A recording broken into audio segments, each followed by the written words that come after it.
everyone. You are welcome to another episode of Doctor in the House. And I'm sure you're excited about it because I am excited about it. And if you're wondering what Doctor in the House is, or if you're joining us for the first time, this is that show where we get to talk about everything that has to do with your health. And I like to call it the consultation before the main consultation, because at least you get to have an idea of whatever that you're going through, or even get to learn about new things that concerns your health. So today we're going to be talking about actually an overlooked part of our body. People don't really think about this part of the body, but that's why I call it our overlooked part of the body, and that's the neck. And of course, if we're going to talk about the neck, we're also going to be talking about the salivary glands. The neck is actually a home of very important structures that support breathing, swallowing, and even circulation. But the salivary gland, I don't know too much. That's why I'm excited for us to talk about all this today, and I also get to learn about everything concerning those parts of the bodies. Now, I'm sure you're wondering who's the doctor in the house. The doctor in the house is no other person than Brigadier General Dr. Ni Obuda. He's an ear and nose and throat surgeon and a former commander at the 37 Military Hospital, and now a medical director of Roseburg ENT Clinic at East Legon here in Accra. Hi, Doc. Hi, Chris. It's nice to see you again. Same here, another day. Yes, another day. Another part of the body. Another day, that's and right. And another lesson to learn. Something new to push in. All right, Doc, so let's get straight into it. Why is the neck so important to the body part? Okay, so we'll pick it up from moving from the basic ear, nose, and throat, now, like you said, to the neck and then the salivary glands. Now, the neck, basically, as we know it, it's just sitting there and supporting the head. Right. Helps in turning it, helps in moving it. And actually, all the supplies that go up and down between the rest of the body and the head goes through the neck. Mm-hmm. That's how important it is. Supply, blood supply, nervous innervation, lymphatic drainage, everything, breathing, everything goes through the neck. As long as the head is concerned, the rest of the body are connected. It is the neck that is the junction. Yeah. So it has that vital part. So all these important vessels I'm talking about go through the neck from the rest of the body to the head and vice versa. Right. What about the salivary glands? How important, or what's the role of the salivary gland? Those are things that nobody actually mentions. Yes. Until they get a problem. Mm-hmm. Now the glands, three major pairs of them, okay, sitting out there, the parotid, submandibular, and sublingual. Mm-hmm. They are the ones that produce... Sorry? Can we see the glands? You can see them until they get diseased. You can palpate them, you can see them. Mm-hmm. All right, so these are the glands that support the whole digestion and the lubrication of the mouth and oropharynx. Mm-hmm. Now, if you don't have those glands working, the mouth is just going to be so dry, you will have to be drinking water every single minute. Mm. So you so name they lubricate, three. Yeah. They lubricate the mouth and oropharynx, help in adding fluid to the food as you chew. Yeah. And then they have predigestic enzymes as well. Amylase to start the digestion in the mouth even before it gets into the stomach. Oh, so they have predigestic enzymes. There's an enzyme. So they actually help in starting the it starts in the mouth. digestion process. Yeah. Oh. It starts in the mouth. Wow. And then adds water, okay, to lubricate the food you're chewing. If you're chewing bread, how do you swallow it? Exactly. You got to break it down, lubricate it, make it a little moist for the tongue to propel it down, and then you swallow with ease. It is the glands that are playing that role. Wow. Quietly. Now, right. So now, beyond saliva production, some of these things are the most important roles that the glands actually play, right? Mm-hmm. Exactly. So without... Principally, lubrication, and then have all kind of lysosomes and things in there to trap all kinds of organisms to keep the mouth. But has there been any situation whereby people, or any kind of condition whereby the salivary gland just refused to work? Or maybe one, you named three, so has there been any situation that maybe one of it just stops working? they will stop working, not totally, probably partially, with disease conditions. Okay? There are some, what do you call it, autoimmune diseases like Sjogren's condition that actually dries it up. Yeah, autoimmune, so the system attacks the vessel. Itself, yeah. Now, it dries it up, and then if they refuse to find, maybe partial, not all of them. Okay, if it's reduced, you may get some effect. You hardly get a total shutdown of all three major. There are minor ones, you know, to a very lesser degree, but the major ones, like I mentioned, hardly would you get all three pairs shutting down. They may be partially affected, so they will produce some saliva, all right. Right. So what are some of the common problems that affect the salivary gland?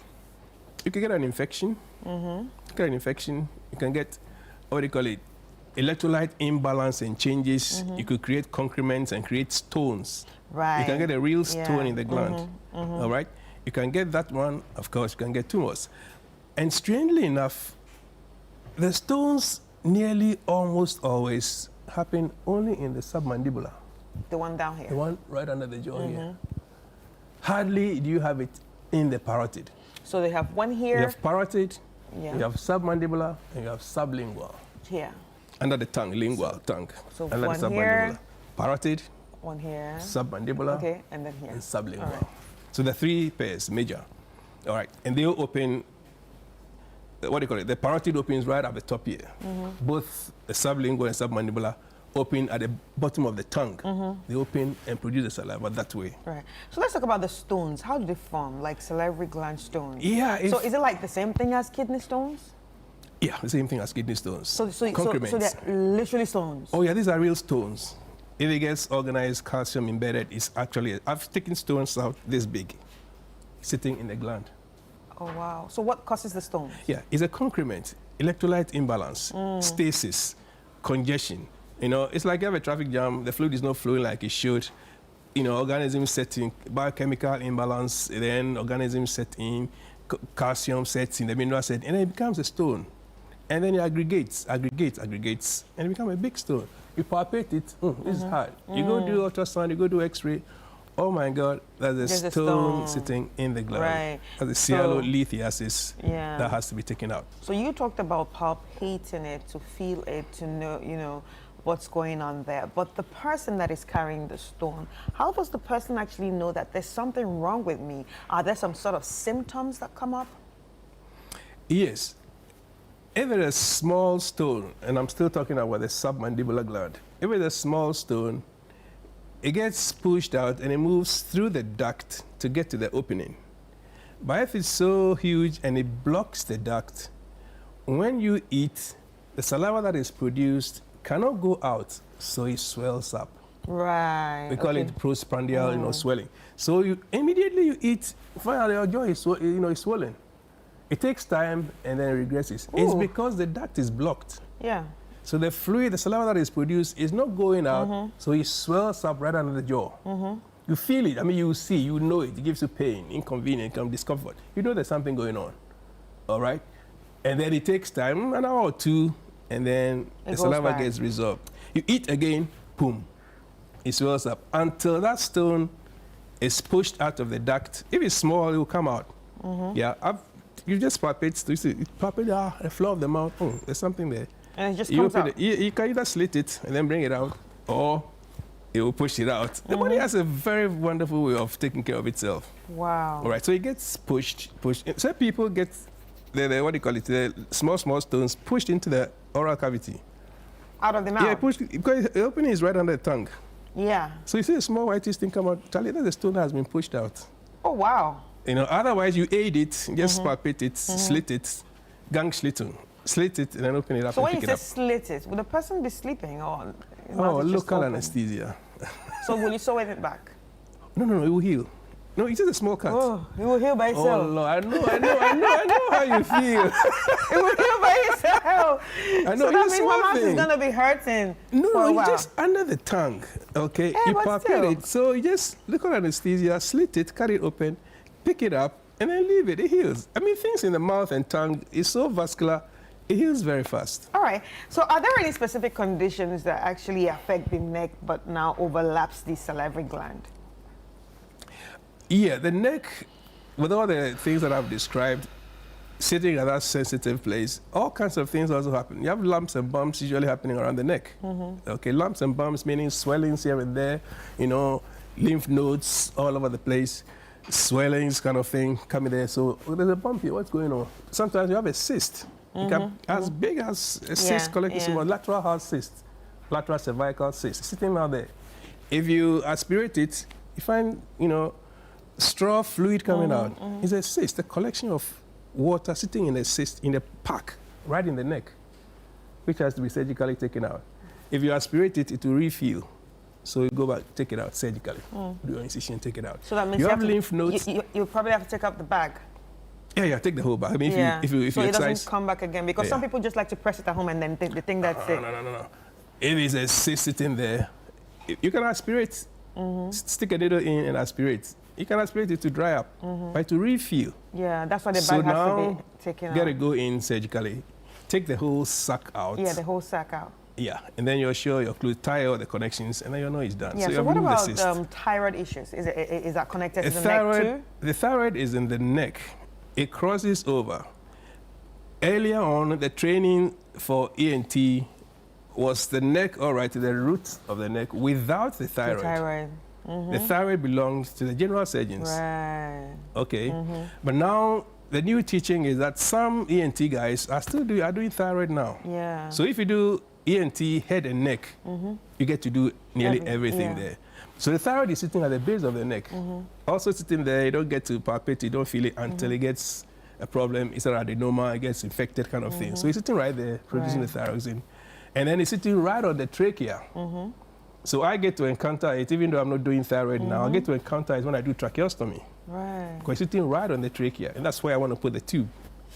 So either you slit it, or you go under it, or you go above it, so you can access the trachea and put your tube in. Right, so what symptoms should actually alert a person to know that, oh, look, I probably have a problem with my neck or with my salivary gland?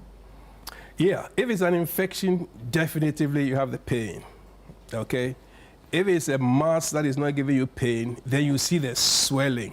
So now it becomes cosmetic, okay? You're going there, Charlie, the swell. Even what do you call it, the goiter, the thyroid that is so swollen, the goiter, is cosmetic for most people. You know, there's something swelling, something, no, I can't feel it. Get to the doctor, oh, no, that's thyroid, that's goiter. Take it off, yeah. Some people don't mind. They see the thing is growing, and they don't mind. They're like, you're walking in town, you see the thing growing, you're like, what's going on? You don't and the person mind? is comfortable. Yeah, it's swollen. It's there. You can see the thyroid moving up and down. But it's okay. So the cosmetic issues, half of the reason why people come, even with the lymph nodes and the swellings around the neck. No, there's something swelling here. I want to find out what it is. But it's important to actually take care of it. You have lipomas, lumps and bumps. You have lymph nodes. Yeah. Yeah, and some of the times, the lymph nodes are the first telltale signs of a CA somewhere. Yeah. A carcinoma somewhere, which metastasizes into the cervical lymph nodes. Okay, so you see the swelling in there is a telltale sign. Okay, so a lot of the signs for metastatic carcinomas happen in the cervical lymph nodes as well. Nasal issues, you know, ear, all everything, they all come in there. Tonsillar, all of them come in there. Yeah. Thyroid and all. But how are these conditions typically diagnosed? Is it just by touching them? Do you have to go for scans, biopsies, or just by, physical examination? Physical examination does a lot, okay? Because like I said, for example, some of these notes and things, you don't see them, you don't palpate them. The salivary glands, you don't palpate them until they get diseased. Then they change the form, they change the order. So now they grow in size. You can palpate. But palpation doesn't solve the whole issue. Now you have to find out what kind of tissue you're dealing with. All right, so either have to biopsy, get histology, know what it is, or if it's an infection and it's painful, come on now, antibiotics, you treat it, you're good to go. Right.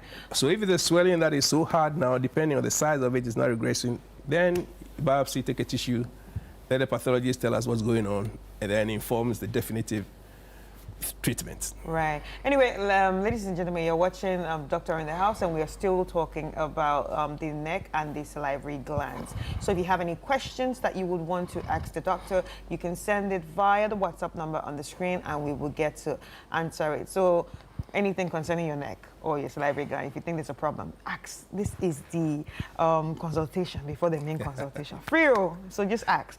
Right, so let's just get this straight. So what risks are actually associated with untreated conditions, say in the neck or salivary gland? Like, we talked about the goiter and thyroid issues, and people just leave it there. Yeah, People some see people- cysts and just leave it there and say it will dry up. So what sort of risks are actually associated if someone does not take that further step of saying, I want to treat this, I need to treat this?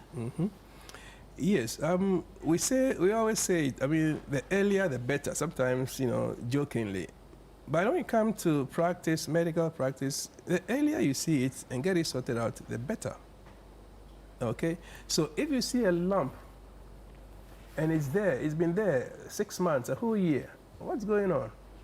You had better find out what it is, and the earlier it gets addressed, the better. If it's a beginning of something, you have a best chance of getting it sorted out. Yeah. Now, if you wait and it goes from primary to secondary to tertiary, then it becomes more complicated. Right. Like I said, if it's a telltale sign and you find a lymph node, you check it out, come on now, it's a metastatic something. So now you go to the rest of the body, find out where it's coming from. Then you're able to locate it. You get to address it. You deal with it much earlier, the better. If I have CIS, carcinoma in situ, for example, in the larynx, and I see it so early, and you take it out, end of story. It hasn't moved out. It hasn't gone into the neighborhood tissues. So you've addressed it totally, and you've gotten a good heal for it.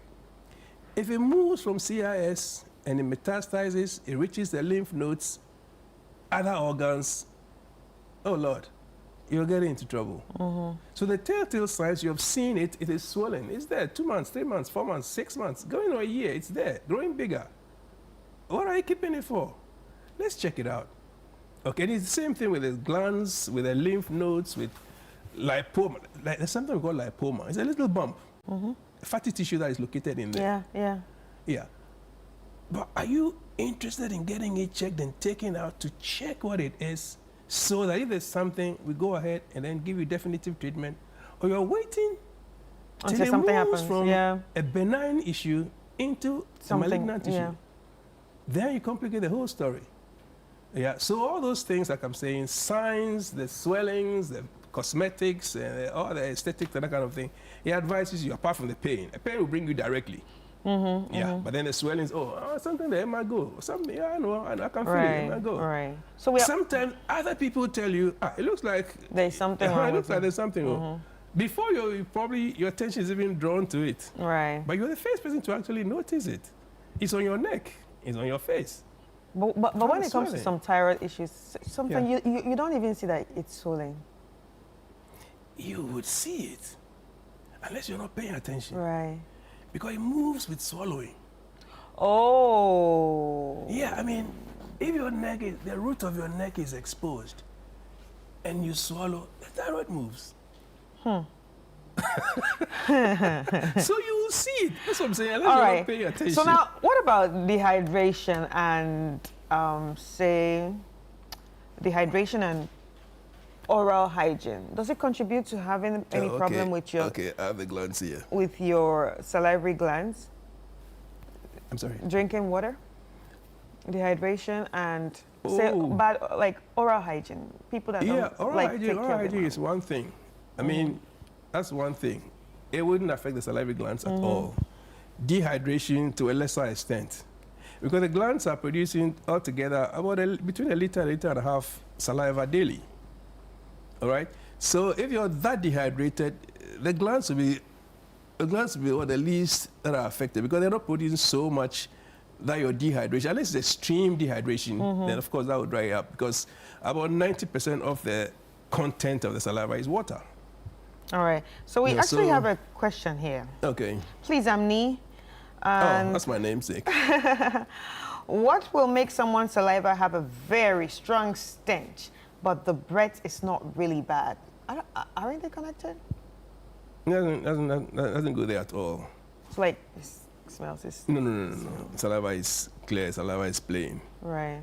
There's no normal production of saliva that has issues. Yeah, but what causes it to smell bad? Saliva doesn't smell bad. Well, he said his saliva smells bad. I don't Okay, know well, what else- somebody's I don't saliva, know maybe what not else. his. I don't know what else. There are other issues, mouth odors, dental issues and things that can affect what goes on, but not the saliva itself. Right, Yeah, right. so if you have mouth odor, that's not saliva. Right. Okay, not at all. Chronic tonsil, gingivitis, gum disease, yeah. dental caries, all those things can affect it. If you take pure saliva, it has no smell. Right. It will not give you bad smell from saliva. Okay, and I used to have this thingy when I was quite younger. I don't know if I put my mind to it, I can still do it. Okay. You know, there are some people that when they open their mouth, like they have saliva coming. Yeah. Yeah, popping out. Yeah. I could do it. Like I could literally. you could do it? I could literally force it. Oh, that's interesting. That's so weird, I know. And like, I've met a few people that can also do it, but I've not been doing it. And I don't know if I can still do it now. I know that's weird. I know. No. What causes that? Yeah, good. If you can do that, Yeah. that means that you're actually controlling the secretion and the release of the saliva. Right. Now, it happens accidentally. No, I can actually force it out. Sometimes you have citric acid, acetic acid in the Yeah, mouth. yeah. It contracts the gland. And then one time you open your mouth and then It just pushes it saliva out. just jets Yeah, out. like a spray. Exactly. Yes. Which can be very embarrassing because Yeah. the saliva just shot out. But if you can control that, I can control and then it. you get some powers, man. Like I literally do it. Like I remember growing up, my haven't known anybody. siblings would say, "Do it again," and I was okay, wait, and I close my, and I do it again. And everybody's like, You're the "Oh my God, first there's one. something wrong with you." No, you're the first one I've met who can actually push Yes, saliva I could out. literally push it out. So, Because it happens accidentally. all right, so it's not a particularly- problem, right? No, it's not. It's just the sudden contraction of the gland and then pushes the saliva out forcefully. Yeah. That's a good trick.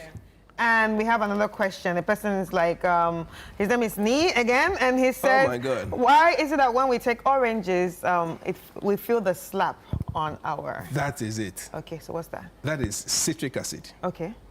And it just contracts the vessel. Now, So it's a contraction that makes us feel that slap, right? Yeah, it bites. I mean, like some kind of bite at the jaw. Because the citric acid, actually, when you're looking for saliva to assay, you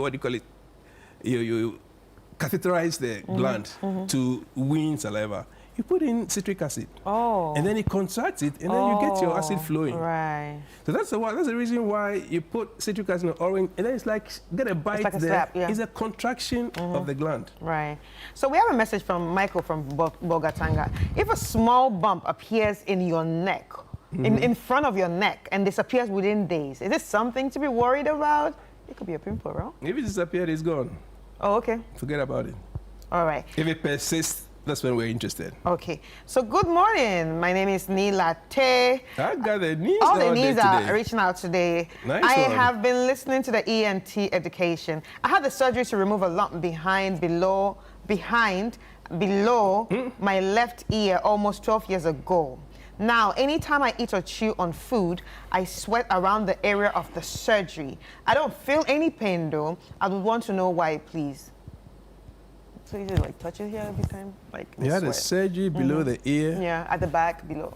Yeah, the parotid gland is sitting right there. So does it cause sweating? Is it with the gland or a lymph node? You can have lymph nodes around the same place. Was it a lymph node that was removed? Was it a lateral parotidectomy that was done? What was done? Or just a little dermoid cyst or so that was removed? Interestingly, that is done. Now, how come you sweat, not sweating, probably fluid coming out when you eat? If you mention eating, then it's like you're talking about saliva production. And if this wound is healed and closed, why will saliva come out from that way? Yeah. That has to be investigated and Right. actually put in place. Right. Because if it's healed and the wound is closed, Yeah. saliva from the gland will not push out from the skin. All right, so our time is very, Oh my fast God. right now. We have a lot of questions, and we will definitely read them next week. So next week, do well to tune in. But Doc, this is for a baby. That's why I want to ask before we go. Are pillows Okay. safe for babies? Secondly, is there a way to permanently get rid of chronic phlegms? Chronic phlegms. for babies. I probably think so. Chronic phlegms, production of phlegms from the kid. Isn't this the adenoid thing? Is it from adenoid and Yeah. the nose is all blocked? I think so. Or from allergy with irritation? It must be really diagnosed and put in place. If it's adenoid, how old is the baby anyway? Yeah, that's another Didn't thing. say. If it's fresh, you could have choanal atresia, like I said earlier, where the back of the nose is not even open at all. Right. Instead of opening for the air to go through, you have a membrane or even bone covering it. Oh. So the nose is always where there's no communication at all. So they need to It has to be check diagnosed appropriately. All If right. it's allergy with mucus, then that's a different story. Right. Okay. Thank you, Doc. Thank you for your Wow. questions. Like I said, we cannot go through all of them today, but next week, definitely, we're going to be going through it before we start the next topic. So the tip of the week, Doc. The tip of the week, like we've been talking about, is for us to pay attention to the lumps and bumps around the neck and then get them checked or appropriately diagnosed. All So we'll be right. on the safe side. All right. Thank you, Doc. Thank you. So how can people reach out to you in case they want to reach out to you? That's right. Rosberg Ear, Nose and Throat Clinic can be found, what they call at East Legon, on the Trinity Avenue, directly opposite the Chartered Institute of Bankers, co-located with Pamoni Clothing. Yeah, you could call 0244 380 802, 054 7722 195, or simply Google Rosberg ENT Clinic. All right, thank you so much. Thank you. It was a nice Thank you very much. episode that we just had here. Now, ladies and gentlemen, the doctor in the house was Brigadier General Dr. Ni Obodai, who is an ear, nose, and throat surgeon and former commander at the 37th Military Hospital. But if you want to meet him one-on-one, just head to the Rosberg ENT Clinic at East Legon because he's the director of the Rosberg ENT Clinic. This has been Doctor in the House. My name is Chris Carter, and see you next week at the same time.